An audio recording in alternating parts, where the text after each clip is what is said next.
ঠিক একই প্রান্তিক লেভেলের যে কোনো জনসাধারণ যখন তার নিকটস্থ থানায় যাবে আইনি সহায়তা পেতে, সেখানে সে সমাজের অন্যান্য ধনী শ্রেণী এবং গরিব শ্রেণীর লোক একইভাবে আইনি সেবা পেয়ে থাকবে। সেখানেও যেন কোনো টাকার লেনদেন না হয়, সেখানেও যেন কোনো উৎকোচ বিনিময় না হয়, সেখানেও যেন কোনো হ্যারেজের অথবা ঝামেলার শিকার হতে না হয়, এমন একটি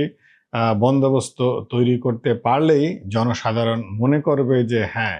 নতুন বন্দোবস্ত এসেছে এবং নতুন রাজনৈতিক কাঠামো তৈরি হয়েছে, যেখানে সাধারণ মানুষ এবং ধনী গরিবের মধ্যে আইনি সহায়তা পেতে কোনো সমস্যা হচ্ছে না এবং সবাইকে একই চোখে দেখা হচ্ছে, সবার জন্য একই আইন প্রয়োগ করা হচ্ছে। একইভাবে একজন প্রান্তিক জনগোষ্ঠীর শারীরিক অসুস্থতা নিয়ে সে যখন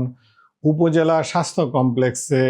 আসবে, সেখানে যাতে তার সমস্ত স্বাস্থ্যের চিকিৎসা, সমস্ত স্বাস্থ্য ব্যয় এবং সমস্ত ফ্যাসিলিটি পায় এবং সে সুস্থ হয়ে তার গ্রামে তার বাড়িতে ফিরে যেতে পারে, সেই বন্দোবস্ত যদি না হয় তবে কি আমরা বলতে পারবো যে রাজনৈতিক নতুন বন্দোবস্ত এবং নতুন বাংলাদেশ গড়ে উঠেছে?